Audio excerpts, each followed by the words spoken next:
Bienvenue sur 13e rue pour de nouveaux faits Carl Zéro.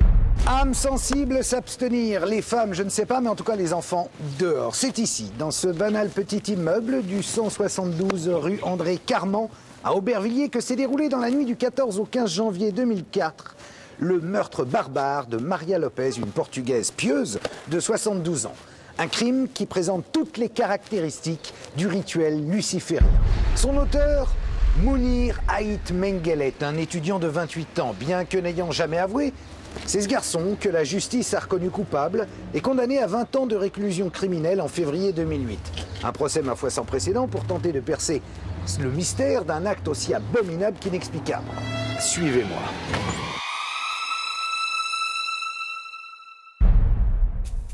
C'est un crime qui est monstrueux, fait par un accusé assez hors du commun. Cette femme atrocement mutilée, atrocement travaillée, au couteau, au cutter. Je n'ai vu que sa jambe avec des écritures dessus. Je me sacrifie pour Dieu avec une croix qui est inversée.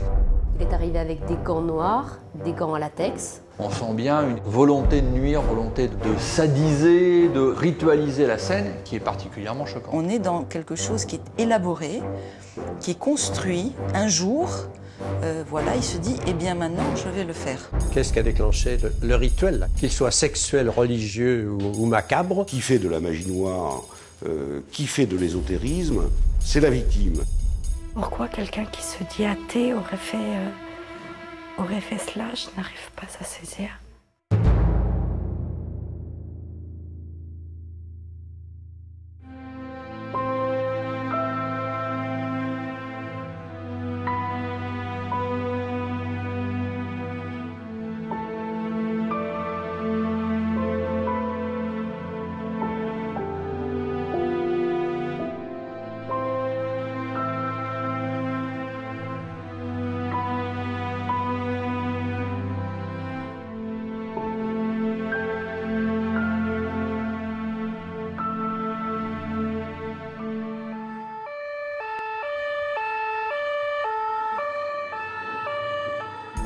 Il est à peu près 9 h ce 15 janvier 2004 lorsqu'une voiture de police quitte le commissariat d'Aubervilliers pour se rendre au 172 rue André Carman, une petite rue tranquille et résidentielle. Une femme vient d'appeler, follement inquiète pour sa mère âgée qui ne lui ouvre pas la porte ce matin-là. Cristina Lopez doit lui déposer sa fille avant d'aller au travail, comme à son habitude. Sur le chemin, elle a essayé de l'appeler, aucune réponse. La fille de l'occupante de l'appartement du 2e étage trouve tout étrange et inhabituel. En ce matin-là, que se passe-t-il? En arrivant sur le palier, je vois un petit mot qui est écrit, donc ma chérie, je ne pourrai pas te garder ta fille aujourd'hui, je t'aime. Chose extrêmement bizarre, oui, il n'y a pas d'autre mot, puisque c'est pas l'écriture de ma mère. De là, j'ai sonné, tapé à la porte. Et c'était, dans l'appartement de ma maman, c'était encore le bois où quand on marche, il craque. Donc j'entendais des craquements derrière la porte. Donc je me suis dit peut-être qu'elle s'était endormie ou que... Voilà, à aucun moment je n'ai pu m'imaginer quoi que ce soit. Donc j'ai continué à frapper. Et à ce moment-là, il y a une voisine de ma mère qui donc habitait au-dessus, qui est descendue parce qu'elle m'a entendue donc tambouriner fortement à la porte. Donc elle m'a dit qu'elle avait entendu ma mère durant la nuit hurler, mais qu'elle n'en savait pas plus. C'est de là que la panique a commencé à gagner Cristina et qu'elle a appelé la police. Mais avant même que celle-ci ne soit sur les lieux, soudain, la porte s'ouvre. Et là, je vois une tête à moitié réveillée, les cheveux totalement ébouriffés, vraiment comme quelqu'un qui venait de se réveiller, en tout cas. Et c'était le fils de l'ancien propriétaire de l'immeuble. Et tout le monde le connaît ici. Son nom, Mounir Ait Menguellet. Cristina Lopez se retrouve face à face avec le meurtrier de sa mère, qui n'a même pas pris la peine de fuir. C'est incompréhensible. Cristina se met à hurler. je l'ai bousculé, j'ai poussé la porte.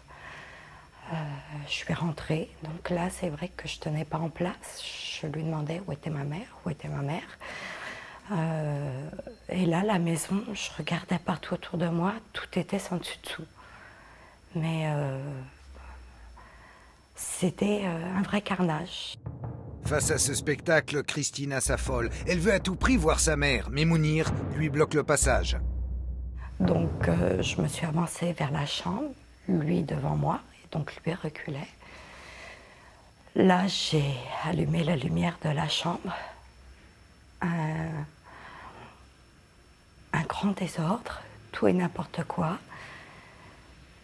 Une odeur d'encens très forte. Et là, j'appelais ma mère, puisque je sentais qu'elle était sur le lit. Et elle était en travers du lit, le haut du corps recouvert. Et je n'ai vu que sa jambe, avec des écritures dessus. Inerte, puisque j'avais beau crier, l'appeler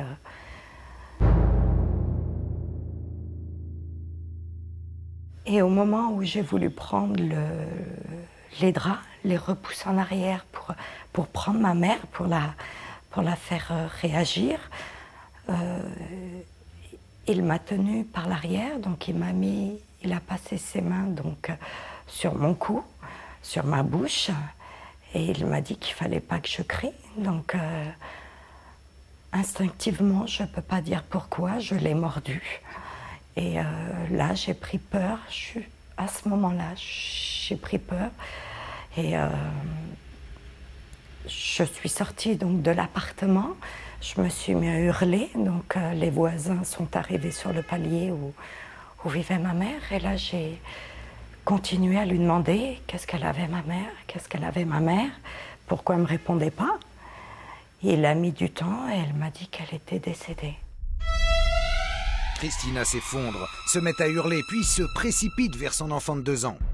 Et donc je l'ai repoussée et j'ai pris ma fille dans mes bras, je l'ai serrée. La scène devient surréaliste, les voisins sont tous descendus. Quant au jeune homme, sorti de chez sa mère, il essaye de rassurer Christina, en vain. Cet homme lui inspire au contraire une peur croissante. Je lui dis de ne pas bouger. Je lui dis que la police va arriver. Donc tout le monde est resté là. Il est resté assis sur les marches. Il est 9h20 quand la police et les pompiers arrivent enfin. Mounir Ait Mengelet est menotté puis placé dans un appartement inoccupé de l'immeuble. Pendant ce temps, les policiers pénètrent dans celui de Madame Lopez. À l'intérieur, c'est une véritable scène d'horreur qui les attend. Tout le monde était choqué, horrifié, ahuri, surpris. C'est un crime, et un crime particulièrement atroce. Des officiers de police judiciaire chargés de recueillir les traces ADN et tous les autres indices et éléments susceptibles de nourrir l'enquête arrivent à leur tour sur les lieux. Ils sont accompagnés du docteur Marc, le médecin légiste. La première chose qu'on voit qui est extrêmement surprenante, c'est le corps sur le dos, et déjà sur le dos, dans ce qu'on en voit, des mutilations qui sont importantes au niveau des membres inférieurs qui ont été complètement dévêtus. Il y a quasiment une section du membre inférieur à droite. Ce corps est indiscutablement celui de Maria Lopez. À l'horreur des plaies déjà constatées s'ajoute une étrange et macabre mise en scène. Il y a dans la main du corps qu'on voit apparaître un crucifix qui a été retourné, visiblement posé, il n'est pas pris. Il y a une photo du pape, si je me souviens bien, c'était Paul VI, ce n'était pas une photo récente, qui est retournée. Il y a aussi une photo d'une jeune fille à la racine des cuisses. C'est le visage de Christina Lopez qui a été placé à cet endroit du corps de sa mère.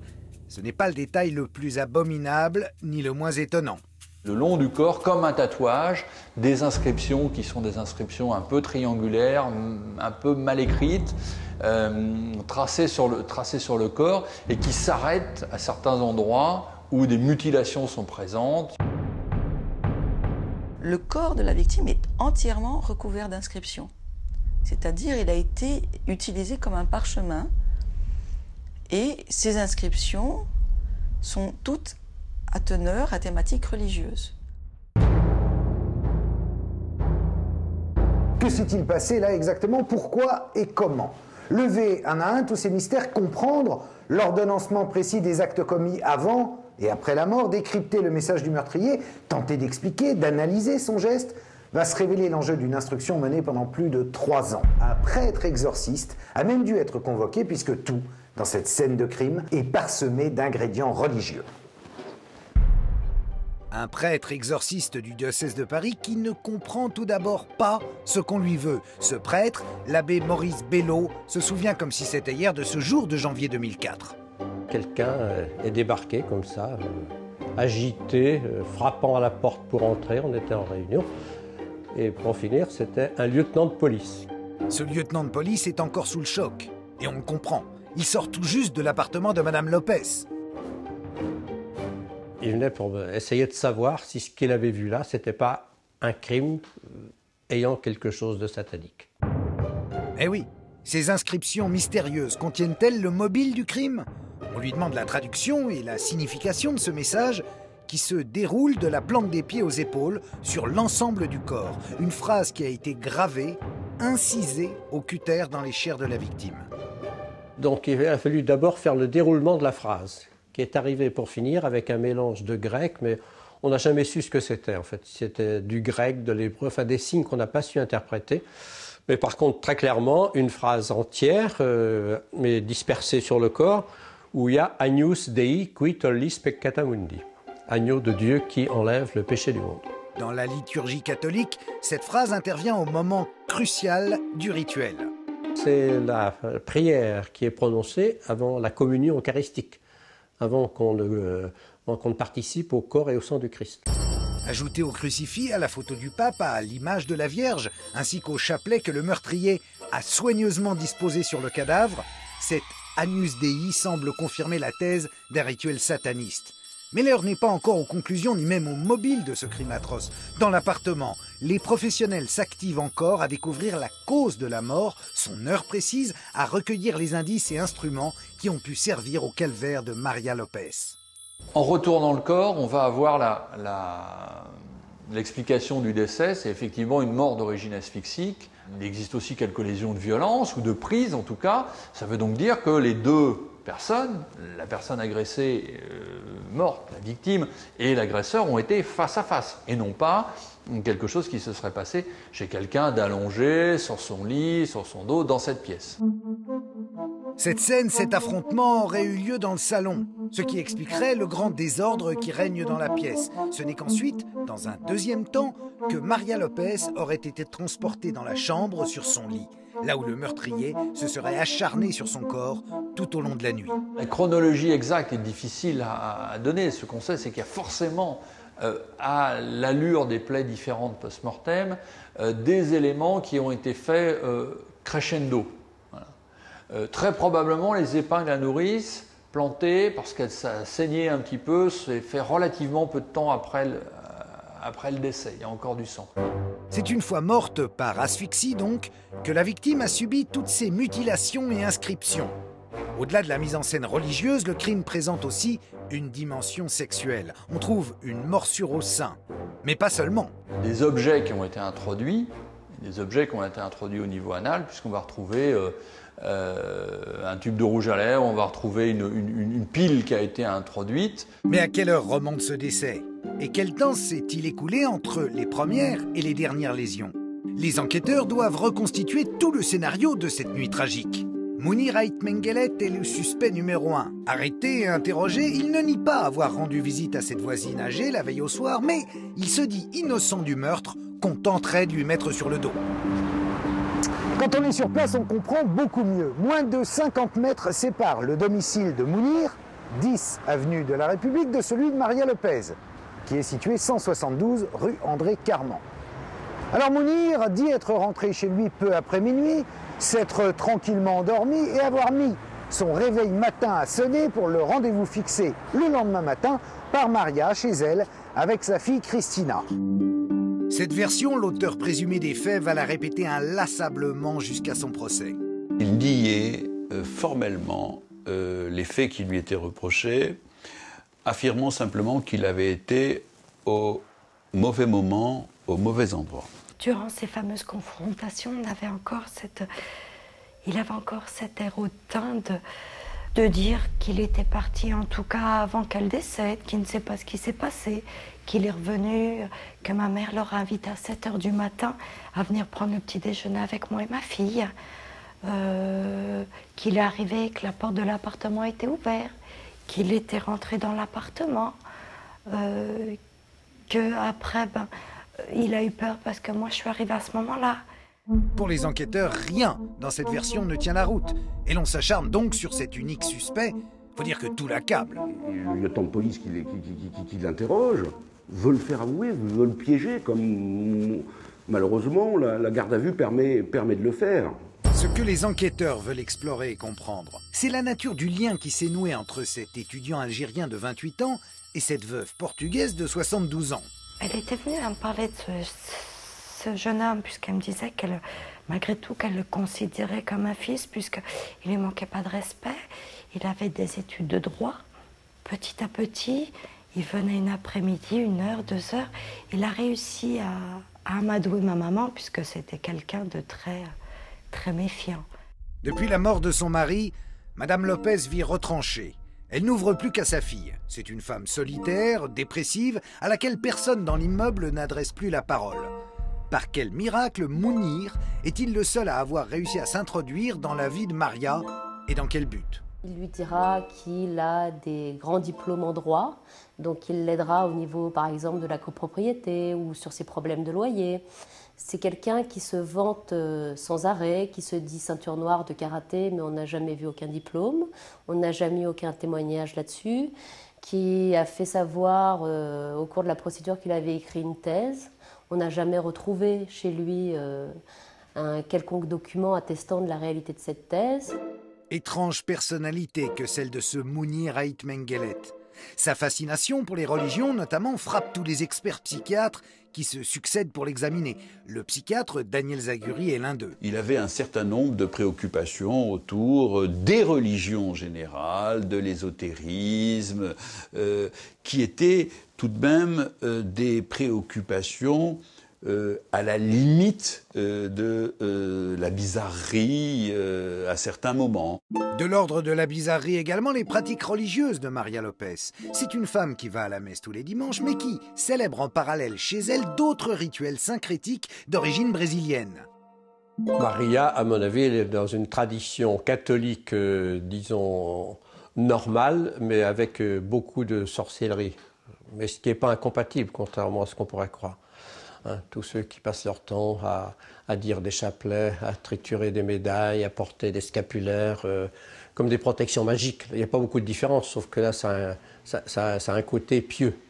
Son intérieur est peuplé d'une multitude d'objets curieux et autres amulettes, support de sa croyance magique. Peut-être cette attirance commune pour l'ésotérisme, la religion, a-t-elle constitué le premier pas favorisant cette rencontre entre Maria et Mounir et permis qu'elle lui ouvre la porte? Ce qui est sûr, c'est que Mounir et Maria se connaissaient, s'appréciaient et se fréquentaient. Mais de quelle nature était au juste cette relation entre une femme de 72 ans, pieuse de surcroît, et un étudiant de 28 ans? C'est cette question centrale et extrêmement privée de la vie de la victime qui va faire éruption lorsqu'on tentera de comprendre le mobile du crime. Mais la relation paraît avoir évolué ensuite vers toute autre chose. Lui-même, je crois, avait été amoureux de la fille de la victime et il avait dit, ou on avait dit dans des témoignages que la mère n'aurait pas vu d'un mauvais œil une liaison entre eux. Il y a la volonté souterraine de la mère, donc Maria Lopez, d'écarter celui qu'elle considérait comme un monstre, celui dont elle voulait percer non seulement la personnalité, mais la personne, par des opérations de magie noire, par des opérations de vaudou, par des piqûres dans l'effigie de ce gendre qu'elle ne pouvait pas souffrir. Maria veut donc écarter Carlos, son gendre, de la vie de Christina. Elle veut lui substituer Mounir qui semble parfaitement d'accord. En ce début de soirée du 14 janvier, c'est ce curieux pacte qui aurait été scellé entre eux au cours d'une bien étrange cérémonie. Une soirée a commencé dans l'objectif de, comment dirais-je, lancer des sorts contre Carlos qu'elle détestait comme futur gendre, qui était quand même le père malgré tout de sa petite fille. Et puis donc en faisant des rituels de magie, en lui en piquant avec les aiguilles dans le sexe pour le rendre puissant, dans les bras ou les jambes pour le rendre paralysé, ou dans la tête pour le rendre fou. Mais au fil des heures, d'autres événements surviennent. Ce soir-là, semble-t-il, il y a eu des libations partagées, ils auraient bu ensemble. On citait, je crois, le chiffre de 4 verres d'alcool de sa part à lui.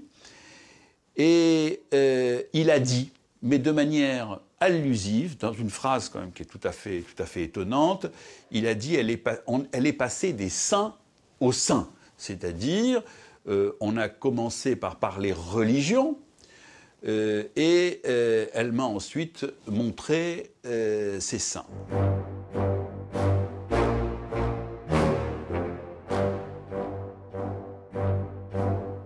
Elle aurait commencé à se dévêtir. Lui aurait commencé des attouchements avec, ce qu'il dit, le consentement de la victime, mais qu'il n'aurait pas pu. Qu'il aurait commencé à mettre un préservatif, mais que la victime dégageait, selon ses dires, une très forte odeur d'urine qui lui aurait empêché d'avoir une érection et lui aurait dit c'est pas possible, je n'y arrive pas. Et se serait quitté ce soir-là, bons amis, en se promettant de se revoir le lendemain matin pour prendre un café. Mounir Ait Menguellet, entendu à de nombreuses reprises ici au commissariat d'Aubervilliers, après son arrestation au domicile de Maria Lopez, a toujours farouchement nié être l'auteur de ce crime atroce. Mais il a en revanche déclaré avoir entamé un rapport sexuel ce soir-là avec Maria Lopez. Le préservatif utilisé a été retrouvé dans la poche de son pantalon au matin du 15 janvier, évidemment analysé immédiatement et atteste d'ailleurs bien de cette relation. Mais pour la fille de la victime, il est aussi insupportable qu'inacceptable et ne peut en aucun cas avoir eu lieu à la demande de Madame Lopez. Selon Christina, sa mère aurait tout fait pour y échapper d'ailleurs. Je pense qu'elle a essayé de se débattre, puisque malgré tout, ma maman avait une prothèse à la hanche, et qu'elle a dû se débattre très fortement, puisque celle-ci était disloquée. Donc, une prothèse qui sort de sa place, en tout cas qui sort de... C'est que vraiment, il y a eu, avec toutes ses forces, j'en suis persuadée qu'elle s'est débattue. Jambes cassées, ces traces très profondes de griffures sur le corps du meurtrier, pour moi, elle ne pouvait pas être consentante. Voulu ou non, ce rapport sexuel entre Maria Lopez et Mounir Ait Menguellet est, de l'avis de tous les experts psychiatres et psychologues, l'élément clé dans le déclenchement de la suite du drame. Hors norme, inacceptable du point de vue des conventions sociales ou de la morale, tout en effet s'oppose à un rapport sexuel entre cette femme, ma foi âgée, et ce garçon. La différence d'âge, évidemment, je vous le disais, le contraste entre cet acte et le décor de l'appartement de la victime, peuplé de bondieuseries, et la date même à laquelle il a lieu, car cette date est très loin d'être anodine. Il sait que dans la nuit du 14 janvier au 15 janvier, on va passer à quoi? À l'anniversaire, donc à la date de naissance de sa mère, 15 janvier 2004.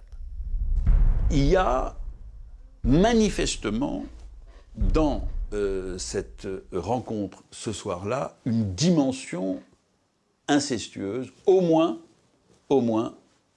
dans la tête de Mounir Ait Menguellet. L'inceste étant un interdit, sa transgression aurait pu générer chez son auteur une telle horreur que cela suffirait à expliquer la suite des gestes criminels.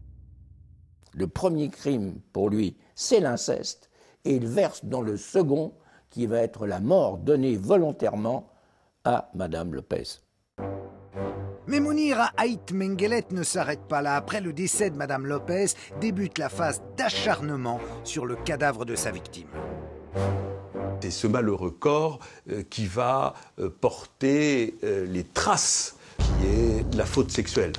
Sur ce malheureux corps, une blessure particulièrement énigmatique va concentrer toute l'attention des enquêteurs, des médecins, des psychiatres. La jambe droite a été quasiment sectionnée et la chair retirée jusqu'à l'os. Elle était où, cette chair? Malgré toutes leurs recherches, les enquêteurs ne retrouveront nulle part cette partie humaine. Moi, j'aurais plutôt tendance à penser qu'elle a été brûlée, comme s'il s'agissait effectivement d'un sacrifice, éventuellement consommé. Consommé, le mot est lâché. Un nouveau degré franchi dans l'horreur, bien sûr. Mais pour Véronique Donnard, qui a elle aussi rencontré Mounir Ait Menguellet à plusieurs reprises au cours de l'instruction, cet acte de cannibalisme serait au contraire logique et cohérent au regard de tous les éléments contenus dans la scène de crime. J'ai retenu pour moi l'hypothèse d'une mise à mort sacrificielle, c'est-à-dire d'un meurtre qui fait sens pour le meurtrier et qui, quelque part, l'aide à se construire. Pour cette psychanalyste, Maria Lopez aurait été sacrifiée et sa chair consommée. Les inscriptions portées sur son corps justifieraient dès lors des raisons de ce sacrifice dans l'esprit du tueur. L'anus Dei, par exemple, ou encore « Moi, Maria, je me sacrifie pour Dieu », écrit sur une jambe. Enfin, la dernière inscription « Sale buveuse à sécher », une autre raison que Maria meurt. Dans l'éventail des interprétations possibles du crime, une autre explication peut encore surgir. Celle de la peur, qu'aurait pu inspirer les pratiques de sorcellerie de Maria Lopez, puisque, rappelons-le, la soirée a débuté en plantant des aiguilles sur la photo de Carlos, que la maîtresse de cérémonie veut écarter du cœur de Cristina au profit de Mounir.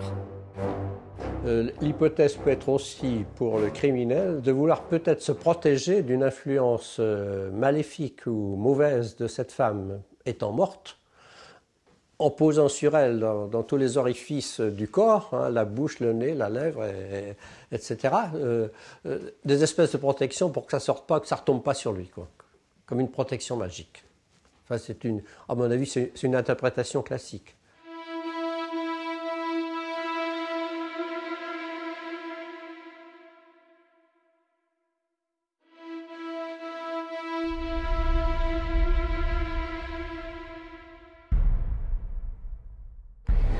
C'est finalement peut-être pour se Mounir comme un jeu qui va mal tourner. Il suit Madame Lopez dans le délire ésotérico-mystico-sectaire. Je ne pense pas qu'au départ c'était un jeu pour eux. Je pense qu'ils étaient tous les deux dans une véritable recherche ésotérique. Le vaudou, quelque part, le candomblé, il y a aussi à la fois un transfert de puissance, il y a cette volonté de maléfice aussi, de jeter des sorts. Ce n'est pas quelque chose qui est tout à fait qui est surprenante. Ce qui est surprenant, c'est qu'il tue. Maintenant, il faut aussi prendre en compte un autre aspect, c'est que la plupart du temps, dans tous ces rituels, les passages à l'acte sont favorisés par des éléments accélérateurs, par exemple la prise d'alcool ou la prise de produits, de médicaments ou de drogues. Ça a été le cas dans cette affaire. Exomil, je crois, et alcool, cocktail détonnant, qui peuvent être des éléments favorisant le passage à l'acte. Il n'en reste pas moins que le retour sur Terre n'en est pas moins dangereux, parce que quand je reviens un petit peu, quand je reprends à peu près mes esprits et que je me rends compte de l'acte que j'ai commis, je peux effectivement je continue parce que je prends mon pied et mon trip dans ce truc-là et je prends vraiment mon pied, ou l'acte que je commets me paraît tellement horrible que je peux me foutre en l'air, je me suicide. Mais Mounir Ait Menguellet aurait retourné cette violence contre Maria Lopez dans des circonstances qui vont être débattues lors de son jugement. Durant 5 jours, en février 2008, s'est tenu ici, à la cour d'assises de Bobigny, le procès de Mounir Ait Menguellet, qui s'est achevé, vous le savez, sur un verdict de 20 ans de réclusion criminelle. On a évidemment tenté de comprendre et de reconstituer les faits, mais aussi et surtout de percer les mystères de cette personnalité un peu scabreuse de Mounir Ait Menguellet. Un être, on l'a vu, capable du pire. Les éléments sataniques qui constituent la signature de son crime en sont-ils l'unique clé? Est-il un être dangereux? Par exemple, un serial killer en puissance? Dans quelle partie de sa vie, de son enfance, de ses blessures conscientes ou inconscientes faut-il puiser les explications de ce terrible passage à l'acte? L'homme que l'on juge est indéchiffrable, emmuré dans son silence et dans la négation de son acte. Dans le box des accusés, là, c'est un homme à qui on aurait donné le bon Dieu sans confession, calme, paisible, beau, se présentant bien, ni arrogant, ni abattu, mais avec sûrement une sorte de force contenue, quoi. Le jour du procès, à vous dire vrai, je suis arrivée, je me sentais pas capable. Le fait de le voir devant moi, je me suis dit, je vais pas tenir. Le président a fait circuler les photographies, si mes souvenirs sont bons, oui, dès le premier jour, pour tout de suite montrer de quoi il s'agissait. 2 des jurés sont à ce point traumatisés qu'ils ne se représenteront pas le lendemain. Ait Mengele, quant à lui, aurait affronté ces images sans sourciller. Il les a regardées comme on peut regarder un album photo de vacances. Impassible. Rien. On avait l'impression de se retrouver dans le film de Seven, face à un malade de ce genre, face à un psychopathe. Pourtant, l'expert psychiatre est beaucoup plus mesuré, lui. Alors, l'examen psychiatrique ne met pas en évidence de maladies mentales franches. Pas un tableau de schizophrénie, le discours est fluide, on ne retrouve aucun de ces signes qui caractérisent la maladie mentale décompensée. C'est quelqu'un qui tente désespérément de contenir une angoisse sous-jacente et des préoccupations qui portent sur le corps. Il a une phrase, il dit, particulier qui avait retenu toute mon attention, il dit « J'essaie par tous les moyens de rester normal, mais sans beaucoup de succès ». Mais Mounir Ait Mengele ne dit pas tout aux experts qui l'examinent. Il ne veut pas se livrer. Il y a une dimension de son existence qui est maintenue cloisonnée, qui est maintenue secrète, qui est trop intime et probablement trop angoissante pour être communiquée. Cette part d'ombre sera révélée par des notes rédigées de sa main, saisies à son domicile par la juge d'instruction. Il écrit son dégoût de la sexualité féminine, des règles, des odeurs intimes, sa peur. Il essaie de s'en sortir par une sorte de, je dirais, de mise à distance, de moquerie. Mais tout ça traduit quelque chose qui l'angoisse profondément. C'est pour tenter de percer cette angoisse que lui inspire la sexualité qu'ont été convoquées à la barre certaines de ses relations féminines. Une est venue témoigner aux assises, sa voisine du dessus. Il n'entretient avec elle pas vraiment de rapport sexuel, à l'exception de fellation, par exemple. Il n'y a jamais de rapport sexuel complètement abouti ou de relation amoureuse durable. Donc c'est un jeune homme qui est très solitaire, qui a une vision de la femme absolument abominable, parce qu'il dira, en gros, qu'il y a 2 catégories de femmes dans la vie. Il y a soit les salopes, donc il les range en 2 catégories, soit les pures. Cette image de la femme qui hante Mounir serait, dès lors, une des clés possibles du meurtre de Maria Lopez. Je pense que l'accusé a dû se dire, cette femme qui se prétend si pure moralement, ne l'est pas en réalité, et je vais la faire payer pour ça.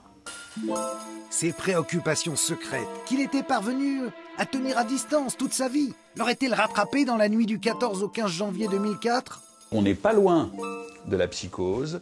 Le sujet en est protégé par des mécanismes extrêmement puissants qui maintiennent une sorte d'étanchéité entre des préoccupations secrètes et une angoisse qui, ce jour-là, ont explosé dans des circonstances particulières et dans une rencontre marquée par un certain nombre de caractéristiques singulières. À ce cocktail explosif susceptible d'avoir provoqué le pétage de plomb s'ajoute un autre pan de la personnalité du jeune homme. Il y a chez lui une sorte de bain de violence.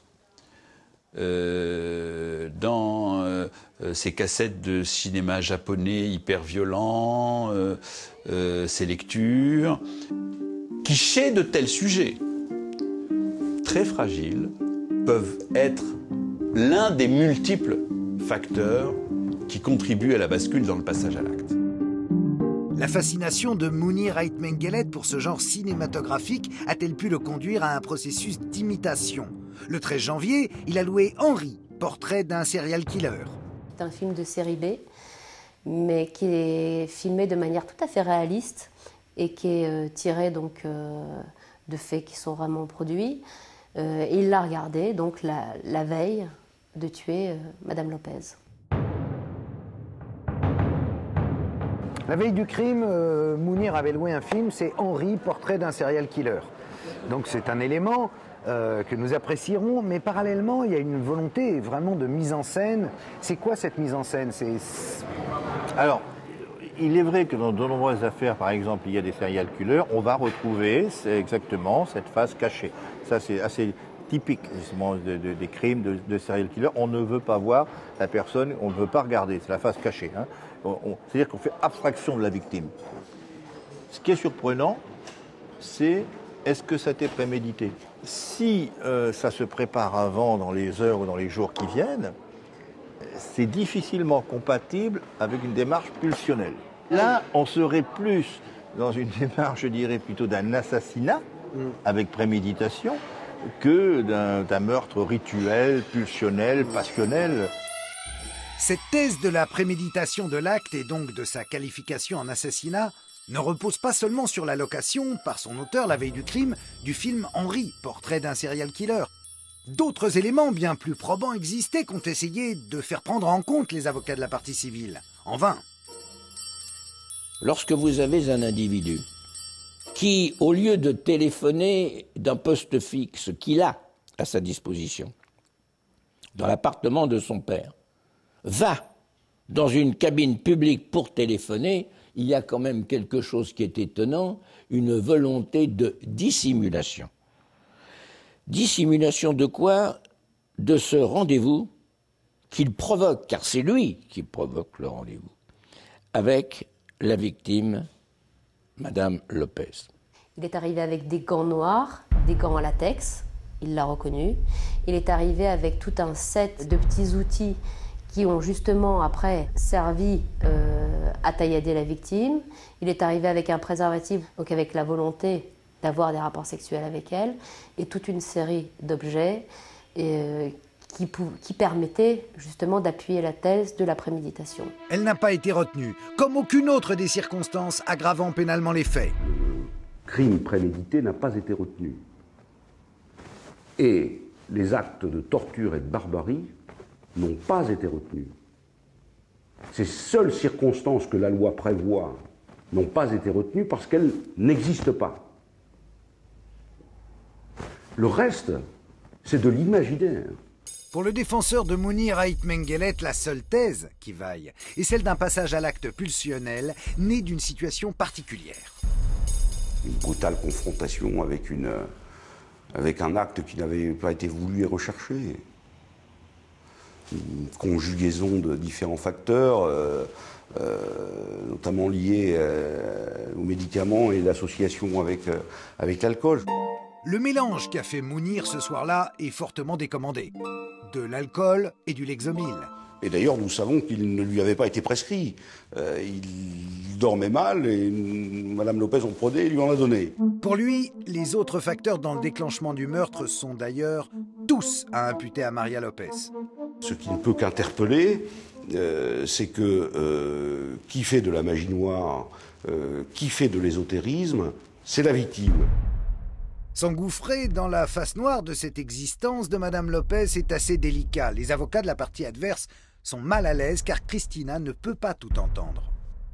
Nous ne pouvons pas, comme dans un autre procès d'assises, asséner des vérités essentielles comme cela, brutes. Non, il faut tout, non pas maquiller, mais il faut tout atténuer, puisque le bout des choses aurait fait raviver la douleur de cette femme.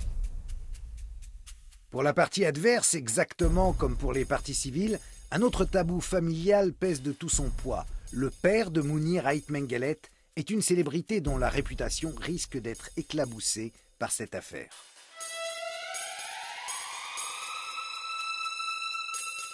Retranché dans la négation de son acte, Ait Menguellet ne vacille à aucun moment.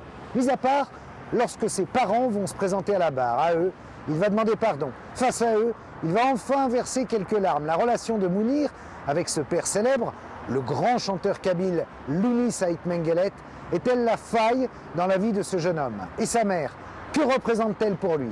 Quant à l'Algérie, pourquoi Mounir est-il le seul des 5 enfants de cette famille à l'avoir fui? Cette corde algérienne, la cour va essayer de la faire vibrer en faisant citer ses parents. Et c'était, je crois, le 4e jour d'audience. Et ce 4e jour-là, quand sa mère est venue témoigner, l'accusé s'est mis à pleurer. C'était la seule fois. La maman est venue à la barre. Elle a nié les faits. C'était impossible que ce soit son fils. Pratiquement, c'était, nous sommes tous des menteurs, la justice, la vérité, les preuves. Ça veut dire qu'en Algérie, on défend les siens. Cette solidarité, toute la Kabylie s'en fait l'écho. Car Louni Saïd Menguellet est bien plus qu'un chanteur. C'est une figure politique, une incarnation de l'identité et de la culture kabyle. La presse algérienne soutient la famille Menguellet. Elle parle d'une erreur judiciaire, voire même d'un procès raciste. Ce lobby empêchera une autre part de l'histoire de Mounir d'être éclairée lors de son procès. Son éventuelle participation à la guerre civile qui a frappé l'Algérie au début des années 90. Le jeune homme n'a-t-il pas côtoyé là un climat de violence susceptible d'expliquer par la suite son crime de 2004? Et pourquoi est-il ensuite le seul de tous les membres de la famille à avoir quitté le pays? RAS. La défense ne veut manifestement pas s'engager dans cette voie. Même son étrange blessure par balle à la main va rester inexpliquée. Son père était collectionneur d'armes, si j'ai bien lu dans les dossiers, donc les armes, il connaissait. On explique comme ça, d'ailleurs, une blessure à la main qui est un signe de bagarre, visiblement. Même si peu de choses émergent de son passé, certains experts s'en font pourtant une idée précise. Je l'affirme catégoriquement, sans même connaître sa vie, on ne peut pas retrouver un agencement psychique pareil si la personne n'a pas été confrontée à des situations traumatiques extrêmement fortes. Est-ce surtout un individu pénalement responsable ou bien quelqu'un d'inaccessible finalement à tout jugement? L'inceste, ensuite la mise à mort, ensuite les inscriptions kabbalistiques, on n'a jamais vu ça. Donc il est évident que dire qu'un individu est normal quand il a commis cela, c'est déjà quelque chose qui heurte à notre tour, qui heurte notre entendement. L'expertise du docteur Zaguri va privilégier un état intermédiaire, ni tout à fait normal, ni tout à fait anormal. L'altération du discernement de l'auteur des faits au moment où il les commet. Une notion que la Cour va retenir et qui entraînera une réduction de la peine à 20 années de réclusion au lieu des 30 initialement requises. Cette altération du discernement permet en outre d'expliquer que Mounir ait oublié les faits et qu'il puisse donc sincèrement se proclamer innocent. Il est possible que, si vous voulez, dans une visée inconsciente de sauvegarde personnelle, c'est d'ailleurs quelque chose qu'on rencontre souvent, le sujet se protège en expulsant inconsciemment les souvenirs de la scène, pour retrouver cette espèce de fausse aisance, cette espèce de normalité paradoxale dans cette situation, et qui était la sienne quand je l'ai examinée. La vérité d'Aïd Menguellet, qui est celle de dire je n'ai pas commis ces faits, eh bien, cette vérité lui a été reconnue sincère. Il m'apparaît que le président de la cour d'assises, qui était le président Debon, qui a remarquablement instruit cette affaire à l'audience, a dû considérer qu'on était en présence d'un accusé assez jeune, d'un accusé également ayant potentiellement un avenir compte tenu de ses compétences intellectuelles, et qu'en retenant l'althèse de l'altération des facultés, du discernement, on pouvait lui permettre, dans quelques années, de recouvrer la liberté et de se reconstruire. Pour Cristina Lopez, cette perspective est évidemment insupportable. J'ai beau essayer malgré tout De passer outre, je n'y arrive pas.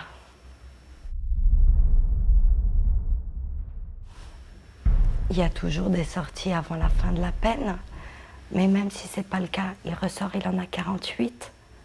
Aujourd'hui, un homme de 48 ans est très vigoureux. Donc après, je me pose... C'est vrai, je me pose beaucoup de questions. Et des questions, c'est vrai qu'il en reste beaucoup dans cette affaire. Pourquoi, s'il se dit innocent, Mounir Ait Mengelet n'a-t-il pas fait appel de ce jugement de 2008? Comment quelqu'un qui se dit innocent pourrait-il supporter une telle peine? Et dans quel état sortira-t-il de la prison de Villepinte? Serait-il alors capable de reproduire un tel acte?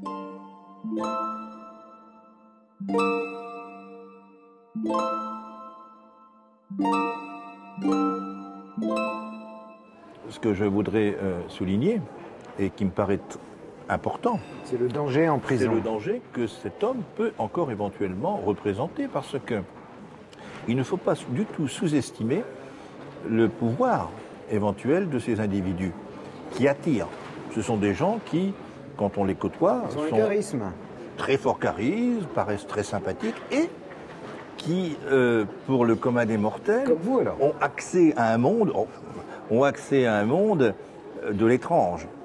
Et donc ça fascine, ça attire. Ça attire. Et donc il faut... Vous pensez qu'il y a des matons en prison qui vont être fascinés et dresser un petit hôtel vaudou au réfectoire? Moi je pèse mes mots quand je dis cela. Je dis très sérieusement, puisque je sais que cet homme en prison continue à utiliser des langages codés, à dessiner des choses assez ésotériques.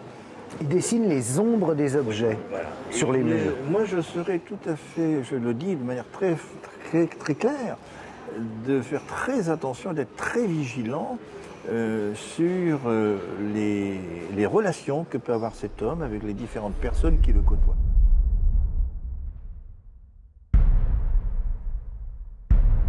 Avec son tableau d'horreur, ses caractéristiques ésotériques, sataniques, sorcelliques ou même cannibalistes, le crime d'Aubervilliers n'est pas de ceux que l'on rencontre tous les jours.